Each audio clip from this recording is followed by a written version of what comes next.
Chip என்ன ரொம்ப நடிச்சு காப்பி கொடுத்துட போற இருக்க. பயாம இருக்கு, பயாம இருக்கு தங்கச்சி.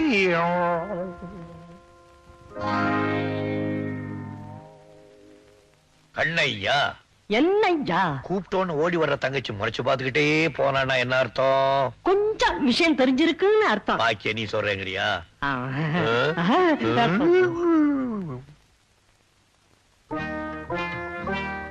பாபாய் பாபாய். ஏன் பாபா பேச மாட்டேங்கிற? ஓ, பஞ்சாயத்து போன இடத்துல அண்ணன் சண்டை சச்சரவு போட்டு வந்திருப்பானு நினைக்கிறியா?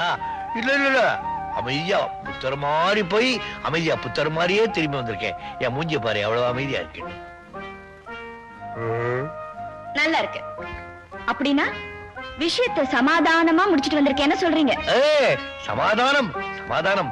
அந்த பயல்வளை ராமர் அணில் முதுல கோடு போட்ட மாதிரி முதுவ தடை கொடுத்து சமாதானமா சொல்லிட்டு வந்தேன். அந்த பயலுவ செத்தாலும் இனிமே நம்ம பக்கம் திரும்ப மாட்டானுவோ. என்ன பாப்பா பேசாம இருக்க? நான் சொல்றத நம்பலையா? உண்மையா சொன்னா நம்பலாம். உண்மையா தான் பாப்பா சொல்றேன். பாரு, சட்டை போட்டிருந்தேன்னா சட்டையெல்லாம் கிழிஞ்சிருக்கும் இல்ல பாரு, அப்படியே பொட்டி போட்ட மாதிரியே இருக்கு. இதுல இருந்து நீ என்ன நினைக்கிற? நடந்த கதையை மாத்த தெரிஞ்சவங்களுக்கு சட்டையவா மாத்த தெரியாது. பாருங்க, அவங்க உங்களை தான் திட்டிருக்காங்க, நீங்க அவங்களை உதச்சிட்டு வந்து நிக்கிறீங்க. என்ன பாப்பா எல்லாத்தையும் பார்த்த மாதிரியே சொல்றேன் நீ? நான் என்ன அவ்வளவு போறேன்? நேரா பாக்கலனாலும் உண்மை என் கண்ணுக்கு முன்னாடி தெரியும். நீங்க அவங்களை அடிச்சு நோக்கி குப்பை வண்டியில தூக்கி போட்டீங்களா இல்லையா? கண்ணையா என்னையா? நாம அவரோட அடிச்சு குப்பை வண்டியில போட்டது நான் சட்டையை மாத்துறதெல்லாம் பாப்பாவுக்கு எப்படி தெரியும்? நீ ஏதாவது சொன்னியா? இல்லையா, யாருகிட்டையும் சொல்லலையா. படுவா என் போட்டவ கண்ணையா காட்டினாலதான் அடங்குனீங்க. கண்ணையா என்னையா இந்த விஷயம் தங்கச்சிக்கு எப்படி தெரிஞ்சது? சத்தியமா நான் சொல்லலையா. நான் இல்லங்கய்யா.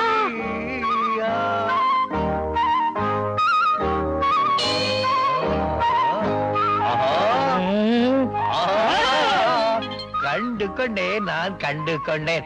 தங்கச்சிக்கு தகவல் கொடுக்கறது அத்தாச்சியா? அடி அத்தாச்சி, மணி பத்தாச்சி, வாடி வழிய சக்காளச்சி. வா வா வா வா. கண்டதையெல்லாம் சொல்லி கொடுத்திய குடும்பத்துல கலாம உண்டாக்க. அண்ணே, உண்மையை சொன்னா அவங்களே அடிக்க போறீங்க. பாப்பா இந்த பேச்ச கேட்காத, என்கிட்ட இருந்து பிரிக்க பாக்குறேன். ஆமா, உங்களை உங்க தங்கச்சி கிட்ட இருந்து பிரிச்சுட்டா எனக்கு கட்டிலையும் போட்டு தொட்டிலையும் ஆட்டிடுவீங்க. சிச்சி, கெட்ட பேச்சு பேசலாம். இவளை வீட்டுக்குள்ள நுழைய விடாதே, இவ கூட சேராதே. என்ன சேர்க்காட்டி பரவாயில்லையா, இது ஒரு நல்ல இடத்துல சேர்க்கிற வரைக்குமாவது உங்க ஊரு வம்பெல்லாம் கொஞ்சம் மூட்டை கட்டி வைங்க. எம்மாடி, நான் சொன்னா யாராவது நீயாச்சும் சொல்லி வை. இது ஒரு நாளைக்கு அடிச்சு உன்னை பட்டை களைப்புறேன். அதுக்கு தானே நான் காத்துக்கிட்டு இருக்கேன். விளக்க மாட்டேன் தொட்டப்பகட்டே. என்னடி இன்னைக்கு அவங்ககிட்ட வம்பு பண்ணிட்டு வந்துட்டியா? தேவி, உனக்கு ஒரு விஷயம் தெரியுமா? இன்னைக்கு என் மாமன் 5 பேரை சமாளிச்சிருக்காரு. சும்மா சொல்லக்கூடாது. என் மாமன் மனச மட்டும் இல்ல, உடம்பையும் வலுவாத்தான் வச்சிருக்காரு. எப்பதான் அந்த உடம்ப சோப்பு தேய்ச்சி குளிப்பாட்ட போறேனோ.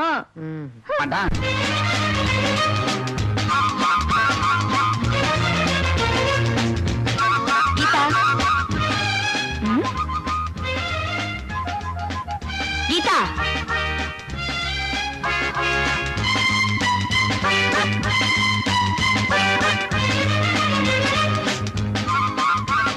கீதா. ஹலோ மீனா. ஒரு பொண்ணுக்கு மனசும் பார்வையும் ஒரே இடத்துல இருக்கணும்னு பெரியவங்க சொன்னாங்களே, அது இந்த அர்த்தத்துல சொல்லலாமா? போய் என் புக்கு நிறைய இந்த பக்கம்.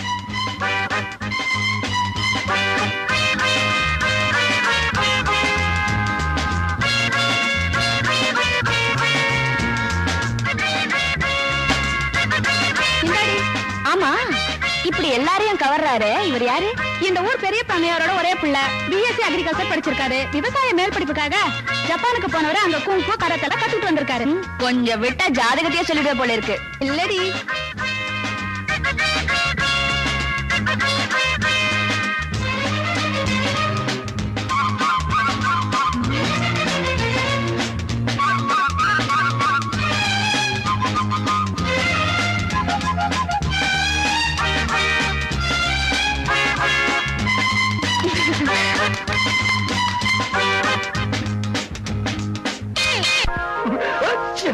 அப்பா அண்ணே அண்ணே அண்ணே கண்ணாரண்ணே ஓடியாங்க. தம்பி தம்பி என்னது வைக்கப்புள்ள வரீங்க? என்ன பார்த்து ஒரு பொண்ணு பிளைங் கிஸ் கொடுக்குதுனே. பிளைன் கிஸ்னா பறக்கிற முத்தம்னே. உங்களை பார்த்து பறக்கிற முத்தம் கொடுத்தாரா? நான் இருக்கிறத பாக்குற போல இருக்கு. அவ எங்க இருக்கறா? அங்க பாருங்க.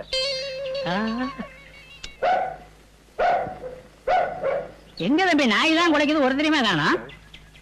ஐயோ கண்ணாடி போடுறதுக்குள்ளயும் ஆளே போயிட்டா. சரி அதை விடுங்க தம்பி, அடுத்தாப்புல அந்த பொண்ணை காமிங்க, நடக்கிற கதையை பாருங்க. தம்பி இப்ப புதுசா ஒரு கதை உருவாகி இருக்குது, கவனிங்க.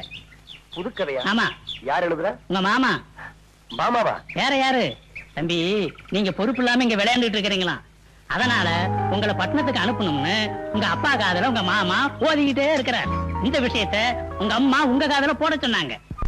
மாமா இப்படி ஒரு புள்ளைய வளர்த்ததுக்கு பதிலா 4 தென்னை மரத்தை வளர்த்திருக்கலாம். என்னடா சொல்ற? நீங்க கஷ்டப்பட்டு சேர்த்த சொத்தை எல்லாம் அவன் அழிச்சிருவான்னு ஊர்ல பேசிக்கிறாங்க. அப்படியா? ஆமா, அவனுக்கு பொறுப்பு வரணும்னா அவன் வர சித்ரா பௌர்ணமி வரைக்குமாவது பட்டணத்துல பெரியவர் வீட்டுல தங்க வைக்கணும். இங்க இருந்தா எங்க அக்கா அவனுக்கு செல்லம் கொடுத்தே கெடுத்துருவாங்க, அவன் உருப்பிட மாட்டான். டேய் அங்க பாரு, நம்ம மணிமாற மாதிரி இல்ல? தம்பி இப்படி உச்சி வெயில்ல கலப்பைய புடிச்சு விழுதா அப்பா பார்த்தா என்ன நினைப்பாரு? பார்த்து பெருமைப்படுவார். டேய் என்னமோ பேசுனியே, அங்க பாடுறா. அவனுக்கு இருக்கிற பொறுப்புல 100ல 1 பங்காவது உனக்கு இருக்கா? அரஞ்சன தெரியுமா? வாடா.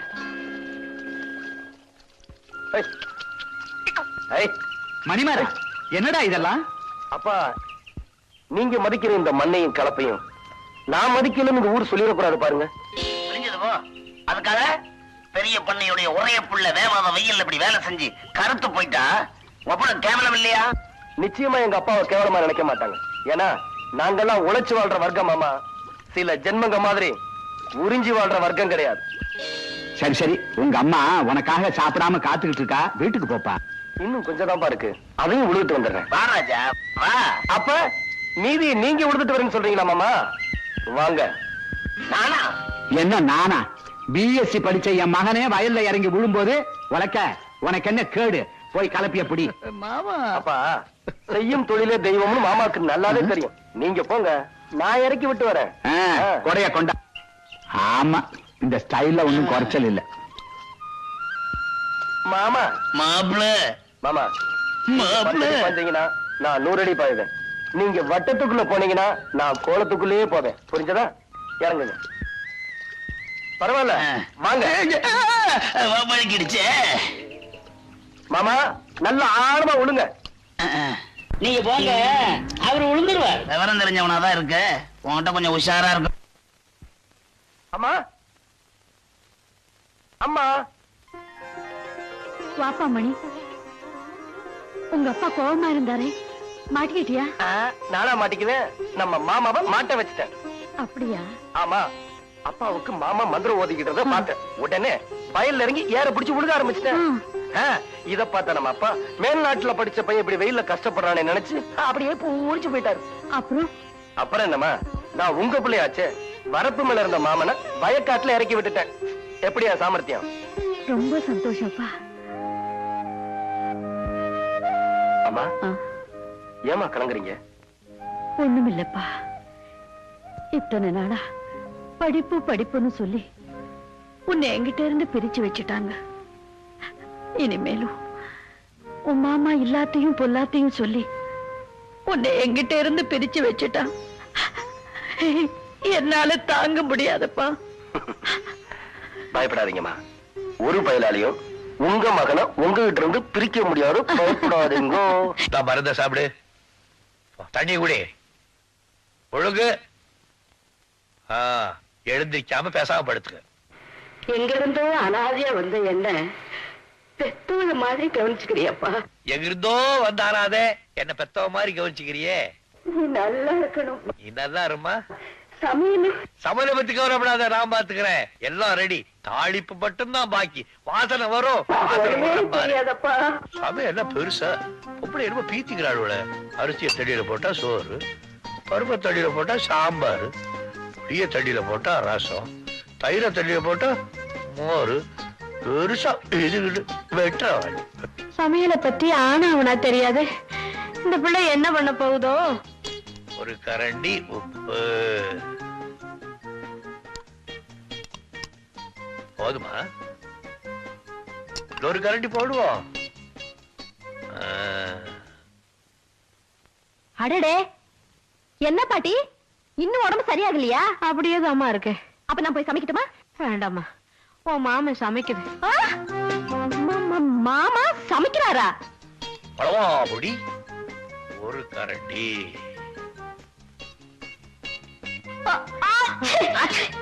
ஒரு கரண்டி போதுமா? அப்புறம் உப்பு சப்பு இல்லைன்னா எதுக்கு இன்னொரு கரண்டி போடுவோம்? ஐயா பாண்டியா. ஐயோ, என்ன ஏயா சாம்பார்ல மிளகா பொடியை நிறைய போட்டியா? காரம் போட்டேன். மீனாட்சி சாப்பிட மாட்டாப்பா காரம். என்ன கொஞ்சம் கருப்பட்டி போட்டா போகுது. கருப்பட்டி போய் சாம்பார்ல போடுவாங்களா? சாம்பார். ஐயா நீ பேசாம இரு, கௌரிய கூட்டி சமைக்க சொல்றேன். எவ்வளவு வேணாம், எவ்வளவு தேவை எனக்கு தேவையில்லை. நானே சமைச்சு நானே தகச்சிக்கு போடுறேன். உனக்கு கொஞ்சம் கொண்டாடுற பாரு. பாண்டியா, முக்காவாசி நான் செஞ்சுட்டேன். முடிவுல யாரோ வந்து பேர தேடிட்டு போறதுக்கா கௌரி இந்த மாதிரி செய்வாளா?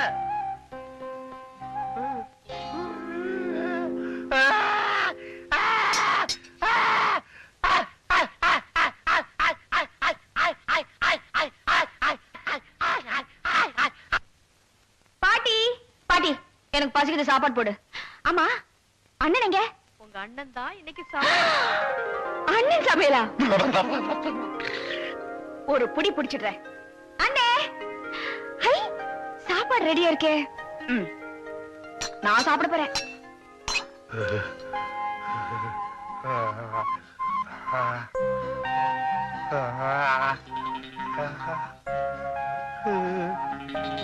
ஆஹா,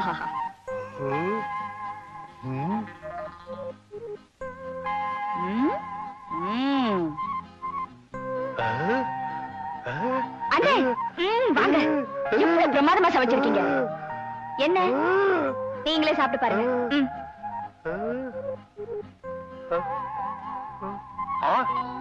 என்ன ருசியே மாறி இருக்கு. என்ன சமையலே மாறி இருக்கு. யார் செஞ்ச வேலை இது? வேற யாரு? கௌரி செஞ்ச வேலைதான். நான் செஞ்ச சாப்பாடு.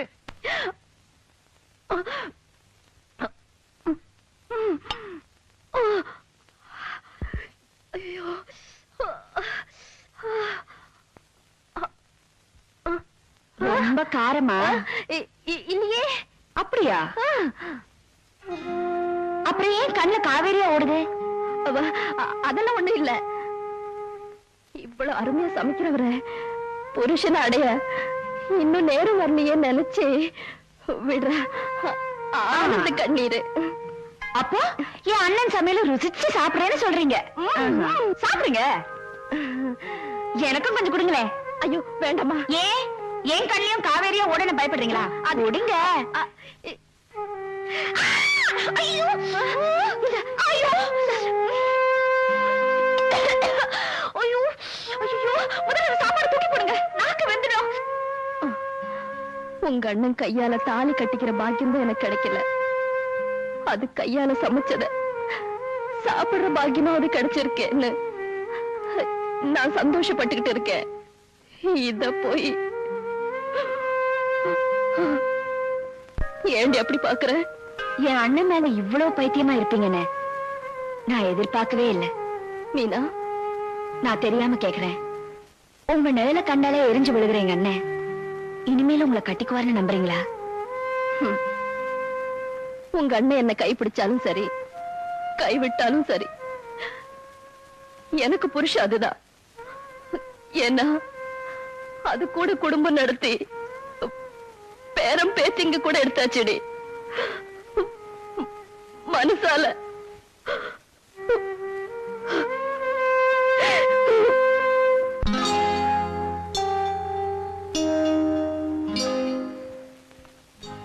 என்னம்மா? இந்த உலகத்துல நான் ஒருத்தி தான் என் அண்ணன் மேல அளவு கடந்து அன்பு வச்சிருக்கேன்னு பெருமைப்பட்டேன். பைத்தியக்காரி, நீ வெறும் அன்புதான் வச்சிருக்க. நான் அவர் மேல உயிரே வச்சிருக்கேன்னு ஒரு ஜீவன் சொல்லாம சொல்லிச்சு. யார சொல்றேன்னு பாக்குறீங்களா? உள்ளத்தால அழுது உதட்டால சிரிச்சுக்கிட்டு உங்களையே சுத்தி சுத்தி வராங்களே கௌரி, அவங்களதான் சொல்றேன். நினைச்சவன் கிடைக்கலன்னு கண்ணீர் விடுற பொம்பளைங்களை உங்களால காட்ட முடியும். ஆனா நினைச்சவன் கிடைக்கணுங்கிறதுக்காக உணர்ச்சிகளை தியாகம் செஞ்சு யாகம் வளர்க்கிற கௌரிகளை உங்களால காட்ட முடியுமா? உங்களுக்கு ஒரு பொண்டாட்டி வேணுங்கிறதுக்காகவோ இல்ல எனக்கு ஒரு அண்ணி வேணுங்கிறதுக்காகவோ கௌரிய கல்யாணம் செஞ்சுக்க சொல்ல. புனிதமான அன்பை செலுத்துற அந்த ஆத்மாவோட சாபத்துக்கு நீங்க ஆளாக கூடாதேங்கிறதுக்காக தான் சொல்றேன். அவளை நான் கல்யாணம் செய்துக்க முடியாது. ஏன்? எனக்கு பிடிக்கல. ஏன் என்ன போய் சொல்றீங்க? உங்களுக்கு அவங்கள பிடிக்கலனா நீங்க எப்போ வேற ஒரு பொண்ணை கல்யாணம் பண்ணிருப்பீங்கல்ல? சொல்லுங்க என்ன காரணம்? எத்தனை தடவை கேட்டாலும் ஒரே காரணம் தான். அவளை எனக்கு பிடிக்கல. எங்க என் தலையில அடிச்சு சொல்லுங்க.